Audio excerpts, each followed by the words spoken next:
ಇಲ್ಲ.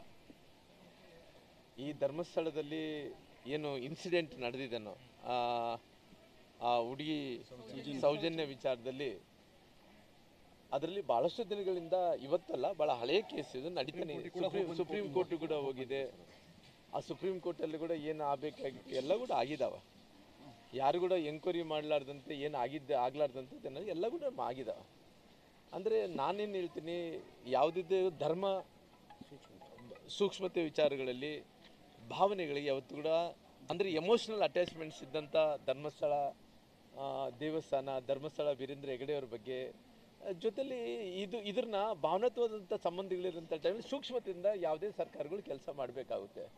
SIT ಏನು, ನಾನು ಅದು ಆ್ಯಕ್ಚುಲಿ ನಾನು ಅದನ್ನು SIT ಬಗ್ಗೆ ಅವ್ರು ತಪ್ಪಿದಸ್ಥರು ಇವರು ಕರೆಕ್ಟು ತಪ್ಪಂದು ನಾನು ಜಡ್ಜ್ಮೆಂಟ್ ಹೇಳಕ್ಕೆ ಕುಂತಿಲ್ಲ. ಅಂದರೆ ಕೆಲವೊಂದು ವಿಚಾರಗಳಲ್ಲಿ ಸೂಕ್ಷ್ಮತೆ ಇದ್ದಂಥ ಟೈಮಲ್ಲಿ, ಎಮೋಷ್ನಲ್ ಅಟ್ಯಾಚ್ಮೆಂಟ್ ಇದ್ದಂಥ ಟೈಮಲ್ಲಿ, ಇವರೆಲ್ಲರೂ ಕೂಡ ಧರ್ಮದ ಮೇಲೆ ಅವಲಂಬಿತವಾದಂಥ ಟೈಮಲ್ಲಿ ಸೂಕ್ಷ್ಮತೆಯಲ್ಲಿ SIT ಕೊಡೋದ್ರಿಂದ ಇವತ್ತು ಇದು ಇಲ್ಲಿಗೆ ಮುಗಿಯಲ್ಲ ನೋಡ್ರಿ.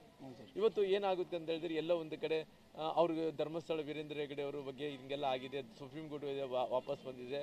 ಸೌಜನ್ಯ ವಿಚಾರದಲ್ಲಿ ಇವತ್ತಲ್ಲ, ಭಾಳ ಹಳೇದಾದಂಥ ಟೈಮಲ್ಲಿ SIT ಕೊಟ್ಟಂಥ ಟೈಮಲ್ಲಿ ಏನಾಗುತ್ತೆ, ಎಲ್ಲೋ ಒಂದು ಕಡೆ ಈ ಸರ್ಕಾರ ಹಿಂದೂ ವಿರೋಧ ಅನ್ನೋಂಥದ್ದು ಕೂಡ ಭಾವನೆಗಳು ಹುಟ್ಟಾಕ್ತಾರೆ.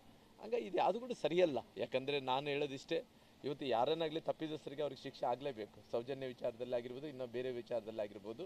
ಇವತ್ತು ಈ ಸರ್ಕಾರ ಇವತ್ತು SIT ಕೊಡ್ತಿದೆ ಅನ್ನೋಂಥ ವಿಚಾರ ಏನಿದೆನೋ, ಎಲ್ಲೋ ಒಂದು ಕಡೆ ಸೇಡು ಅಂದರೆ ಎಲ್ಲೋ ಒಂದು ಕಡೆ ಹಿಂದೂ ಧರ್ಮದ ಮೇಲೆ ಒಂದು ಗದಾಪ್ರಹಾರ ಮಾಡೋಂಥ ಕೆಲಸ ಮಾಡಿದೆ. ಎಲ್ಲೋ ಒಂದು ಕಡೆ ಸೇಡಿನ ರಾಜಕಾರಣವನ್ನು ಮಾಡೋಂಥ ಕೆಲಸ ಆಗುತ್ತೆ. ಅದಕ್ಕೋಸ್ಕರವಾಗಿ ನಾನು ಇದ್ರ ಬಗ್ಗೆ ಡಿಬೇಟ್ ಮಾಡೋಕ್ಕೆ ಹೋಗಲ್ಲ.